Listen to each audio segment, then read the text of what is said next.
Hi hello അസ്സലാമു അലൈക്കും. എന്തെല്ലാ വിശേഷം കൂട്ടുകാരെ? എല്ലാവർക്കും സുഖമാണെന്ന് വിശ്വസിക്കുന്നു. അൽഹംദുലില്ലാഹ് ഞാനും മക്കളൊക്കെ സുഖമായിട്ടിരിക്കുന്നു. പിന്നെന്താ എല്ലാവരെയും വിശേഷങ്ങളൊക്കെ. പിന്നെ ആദ്യമായിട്ടാണ് ചാനൽ കാണുന്നതെങ്കിൽ ചാനലൊന്ന് സബ്സ്ക്രൈബ് ചെയ്യാൻ മറക്കരുത് കേട്ടോ. കൂടെ ബെല്ലൈക്കൻ എന്ന ഓളും ഒന്ന് എനാബിൾ ചെയ്യാൻ മറക്കരുത്. എന്നാലേ ഞാനിടുന്ന പുതിയ പുതിയ വീഡിയോസിൻ്റെ നോട്ടിഫിക്കേഷൻ നിങ്ങൾക്ക് കിട്ടുള്ളൂ കേട്ടോ.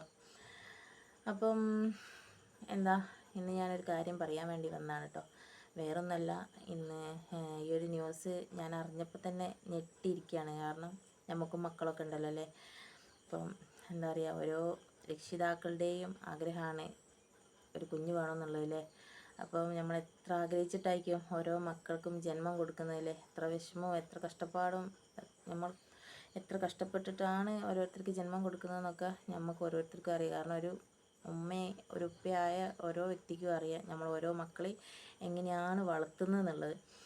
ഓരോരോ ദിവസം കയ്യോ കാലോ വളരുന്നുണ്ടോ അല്ലേ, നമ്മളങ്ങനെ നോക്കി നോക്കിയാണ് ഓരെ വലുതാക്കി എടുക്കുന്നത്. ഓരോരോ വർഷങ്ങളും കഴിഞ്ഞു പോകുന്നതനുസരിച്ച് നമുക്ക് എന്താ പറയുക, സന്തോഷവും ഇരട്ടിക്കും. അതേപോലെ പോലെ വളർച്ച കാണാനും നമുക്ക് ഒരുപാട് ആഗ്രഹമല്ലേ. അപ്പം ഇന്നിപ്പോൾ സംഭവം എന്താ വെച്ചാൽ, എൻ്റെ ഇവിടെ അടുത്ത് തന്നെയാണ്. ഞാൻ സംഭവം അറിഞ്ഞിട്ടൊന്നുമില്ല. പിന്നെ വൈകുന്നേരം അയക്കുന്ന ഈ ഒരു ന്യൂസ് അറിയുമ്പം തന്നെ, അപ്പം ഞാൻ മക്കൾക്കൊക്കെ ഫുഡ് കൊടുത്തുകൊണ്ടിരിക്കുമ്പോഴാണ് എൻ്റെ ബാപ്പ എന്നെ ഫോണിൽ വിളിക്കുന്നത്. അപ്പോൾ വിളിച്ചതിനോട് പറഞ്ഞ, മോളെ ഇങ്ങനെ ഒരു സംഭവം അവിടെ നടന്നിട്ടുണ്ടല്ലോ അടുത്ത്, ഈ അറിഞ്ഞോന്ന്. സത്യത്തിൽ ഞാൻ അറിഞ്ഞിട്ടുമില്ല, ഞാൻ കേട്ടിട്ടൊന്നുമില്ല. സാധാരണ എന്തെങ്കിലും ന്യൂസും കാര്യങ്ങളൊക്കെ ഉണ്ടെങ്കിൽ എല്ലാവരും പെട്ടെന്ന് തന്നെ വാട്സപ്പ് സ്റ്റാറ്റസ് വെക്കും. ഇങ്ങനെ ഇവിടെ സംഭവിച്ചിരിക്കുന്നു, ഇങ്ങനെ അയക്കുന്നു, അല്ലെ ഇവിടെ ആന ഇറങ്ങിക്കുക, അല്ലെ ഇവിടെ പുലി ഇറങ്ങിക്കുക എന്നൊക്കെ പറഞ്ഞിട്ട് എല്ലാവരും സ്റ്റാറ്റസ് വെക്കും. പക്ഷേ ഈ ഒരു സംഭവം ഞാൻ ഈ സമയം വരെ ആയിട്ടും ഒരാളെ ഫോണിലും കൂടിയും ഒരു സ്റ്റാറ്റസ് ആയിട്ട് കണ്ടിട്ടില്ല. ഒരു ന്യൂസായിട്ടും ഞാൻ എൻ്റെ ഈ ഫോണിൽ ഇതുവരെ കണ്ടിട്ടില്ല കേട്ടോ. ഞാൻ കുറേ നോക്കി ആരെങ്കിലും വെക്കുമോ എന്താണ് എൻ്റെ കാര്യങ്ങളെന്നൊക്കെ അറിയാൻ വേണ്ടിയിട്ട് കേട്ടോ. അപ്പോൾ ഒരാളും അതിൻ്റെ ഡീറ്റെയിൽസും കാര്യങ്ങളൊന്നും വെക്കുന്നത് കണ്ടിട്ടില്ല. അപ്പോൾ ഞാൻ ലാസ്റ്റിൻ്റെ വാപ്പനെ തന്നെ വിളിച്ചു നോക്കി എന്താ സംഭവം എന്നറിയാം. കാരണം അന്നേരം എനിക്ക് വ്യക്തമായിട്ട് ചോദിക്കാനോ അല്ലെ ഒന്നും മനസ്സിലാക്കാനോ പറ്റിയില്ല. കാരണം മക്കൾക്ക് ഭക്ഷണം കൊടുക്കല്ലേ. അപ്പോൾ സംഭവം എന്താണെന്ന് ഞാൻ കേട്ടപ്പോൾ തന്നെ എന്താ പറയുക, ഞെട്ടിത്തെറിച്ച് പോയി. സ്വന്തം ഉമ്മാനെ ഒരു മകൻ വെട്ടിക്കൊന്നു അല്ലേ. കേൾക്കുമ്പോൾ പഠിച്ചോനെ, നമുക്ക് മക്കളില്ലേ, നമ്മളെ മക്കളെ വളർത്തുന്നതും അവരിങ്ങനെ വലുതായി വരുന്നതൊക്കെ നോക്കി കണ്ട് നമ്മളിരിക്കുന്ന ഓരോ മാതാപിതാക്കളും ഇത് കേൾക്കുമ്പോൾ സത്യം പറഞ്ഞാൽ ഞെട്ടിപ്പോകും. കാരണം നമ്മളെ വീട്ടിൽ ഓരോ മക്കൾ വളർന്നു വരുന്നുണ്ട്.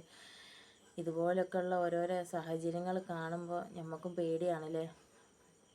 അപ്പോൾ എന്താ പറയുക, സ്വന്തം ഉമ്മാനെ മകൻ വെട്ടിക്കൊന്നൊരു കഥയാണ് സത്യത്തിൽ ഇപ്പോൾ നടന്നുകൊണ്ടിരിക്കുകയാണ്.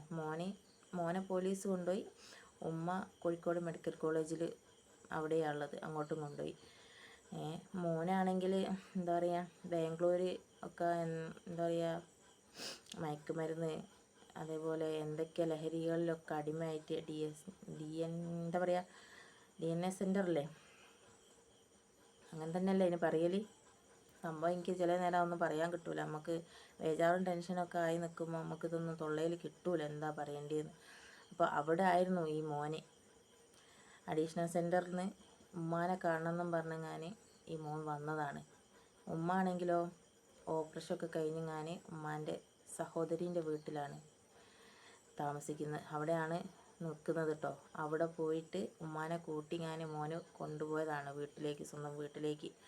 എന്നിട്ട് അയൽവാസികളോട്, നിങ്ങൾ കേൾക്കണം, അയൽവാസികളോട് തേങ്ങ പൊളിക്കാനാണ് കൊടുവാളൊന്ന് തരുമോയെന്ന് ചോദിച്ചിട്ട് കൊടുവാൾ വാങ്ങിക്കൊണ്ടുപോയിട്ട് സ്വന്തം ഉമ്മാനെ വെട്ടിക്കൊല്ലുകയാണ് അല്ലേ. കേൾക്കുമ്പോൾ കേട്ട നമുക്ക് തന്നെ എത്രത്തോളം ഉണ്ടാവും അല്ലേ. അപ്പോൾ അനുഭവിച്ച ആ ഉമ്മ, ചിലപ്പോൾ എനിക്ക് തോന്നുന്നു ആ ഉമ്മ വെട്ടിക്കൊന്നിട്ടൊന്നും ആ ഒരു ഇതിലായിരിക്കില്ല ചിലപ്പോൾ മരിച്ചത്. ചിലപ്പോൾ സ്വന്തം മോനിങ്ങനെ ചെയ്തല്ലോ എന്നാലോചിച്ച് ചിലപ്പോൾ ഹൃദയം നിന്ന് പോയായിരിക്കും അല്ലേ. എൻ്റെ മോനാണ് എന്നെ അങ്ങനെ ചെയ്തത് എന്നുള്ള ആ ഒരു ഇതിലായിരിക്കും ഈ മോന് ചെയ്തതുകൊണ്ടായിരിക്കും ചിലപ്പോൾ ഈ ഉമ്മ മരിച്ചെന്നെ പോയത് അല്ലേ. ഒന്ന് ആലോചിച്ച് നോക്കി, എവിടെ ചെന്നെത്തിക്കുന്നത് നമ്മളെ നാട് പോയ പോക്ക് നോക്ക്. നമ്മളെ മക്കളൊക്കെ പഠിച്ചോനെ അങ്ങനെയുള്ള ഓരോരോ അവസ്ഥയിൽ നിന്നൊക്കെ മക്കളെ കാത്തുരക്ഷിക്കട്ടെ. നമുക്കും മക്കളില്ലല്ലേ, ആ ഒരവസ്ഥയിലൊന്നും ഒരു മാതാപിതാക്കളെ എത്താണ്ടിരിക്കട്ടെ. കാരണം എന്തായിരിക്കില്ലേ ആ വീട്ടിലേക്ക് അവസ്ഥ, ആ മക്കളൊക്കെ എങ്ങനെ നോക്കിയായിരിക്കും, എങ്ങനെ വളർത്തിയായിരിക്കും. കേൾക്കുമ്പോൾ നമുക്കൊക്കെ എന്താ പറയുക, ഒരു ശരീരത്തിനൊക്കെ ഒരു മേലിൽ നിന്ന് തന്നെ ഒരു തരിപ്പ് വരിക അല്ലേ. ഞാൻ അത് കേട്ടപ്പോൾ തന്നെ എൻ്റെ മക്കളാണ് ഫോൺ ചെയ്തത്. എൻ്റെ മോനെ ഞാൻ ഫോൺ ചെയ്തു എവിടെയാണെന്നാണ് ചോദിച്ചത്. അപ്പോൾ എന്താണെന്ന് ചോദിച്ചപ്പോൾ ഞാൻ ചോദിച്ചു ഈ ഏടാ ഇങ്ങനെ ന്യൂസ് കേട്ടില്ലേന്ന്. അപ്പോൾ എന്നോട് പറഞ്ഞു ആ കേട്ടിക്കണെന്ന്. അപ്പോൾ എന്നോട് എടുത്തേ വായിക്കി പറയാം എൻ്റെ കൂട്ടുകാരനൊന്നല്ല കേട്ടോ, ഞാൻ എന്നെ വിളിച്ച് ചോദിച്ചിട്ട് എനിക്ക് അറിയൂല, എൻ്റെ കമ്പനിക്കാരാന്ന് നേരിച്ചിട്ടാണോ അപ്പോൾ നിങ്ങൾ എന്നെ വിളിച്ച് ചോദിക്കണമെന്നാണ് ചോദിക്കണത്. കാരണം നമുക്ക് ബേജാറല്ലേ. ഏതൊരു രക്ഷിതാക്കൾക്കും ആദ്യം ഇതൊക്കെ കേൾക്കുമ്പോൾ ആദ്യം നമ്മളെ മക്കളെ വിളിക്കുക, എന്താ സംഭവം, നമ്മളെ മക്കളെ എവിടെയുള്ളത് അല്ലേ അതറിയാൻ. അപ്പം എന്നോട് അറിയാം ഞാൻ കുറച്ച് തിരക്കിലാണ്, ഈ ഒരു സംഭവമായിട്ട് എനിക്കൊന്നും അറിയില്ല, അത് എവിടെയാണെന്ന് എന്താണെന്നൊന്നും ഞാൻ അന്വേഷിച്ചിട്ടില്ല. എനിക്ക് സംഭവം ഞാനും കേട്ടിക്കുന്നു, പക്ഷേ എനിക്കതിനെക്കുറിച്ച് കൂടുതൽ ഡീറ്റെയിൽസ് ഒന്നും അറിയില്ല എന്ന് എന്നോട് പറഞ്ഞത്. പക്ഷേ എന്നാലും ഞാൻ എൻ്റെ ഒരു ആദിക്ക് ഞാൻ അവനെ വിളിച്ചെങ്ങാൻ ഓൻ എവിടെയാണെന്ന് ഞാൻ ചോദിച്ചു. കാരണം നമുക്ക് ബേജാറല്ലേ. അപ്പോൾ എല്ലാവരും നമ്മളെ മക്കൾ നന്നാവട്ടെ, നന്നാവാൻ വേണ്ടിയിട്ട് എല്ലാവരും ദുആ ചെയ്യുക. അല്ലാണ്ട് നമുക്ക് വേറൊന്നും ചെയ്യാൻ പറ്റില്ലല്ലേ. നമ്മളെ മക്കളെ ആടെ നിർത്തിക്കാണ്ടിരിക്കട്ടെ. നമുക്ക് നല്ല രീതിയിൽ ജീവിച്ച് മരിക്കണമെന്നല്ല നമ്മൾ ആഗ്രഹിക്കുന്നത്. ഇതുപോലൊന്നും മരിക്കാൻ നമ്മൾ ആരും ആഗ്രഹിക്കുന്നില്ലല്ലോ. അങ്ങനെയുള്ളൊരവസ്ഥയിലൊന്നും നമുക്ക് അങ്ങനത്തെ ഒന്നും മരണത്തിനുള്ള തരാണ്ടിരിക്കട്ടെ. കാരണം അതൊക്കെ ഏടെത്തിയതാലേ സഹിക്കാൻ പറ്റൂല. അപ്പോൾ ഏതായാലും ആ വീട്ടിലെ അവസ്ഥ എന്താണെന്നും പറയാൻ പറ്റൂല.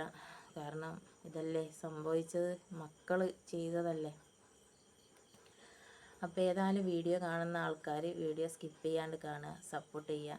ഇതേപോലെ പുതിയ പുതിയ വീഡിയോസുകളൊക്കെ ആയിട്ട് ഞാൻ വരും.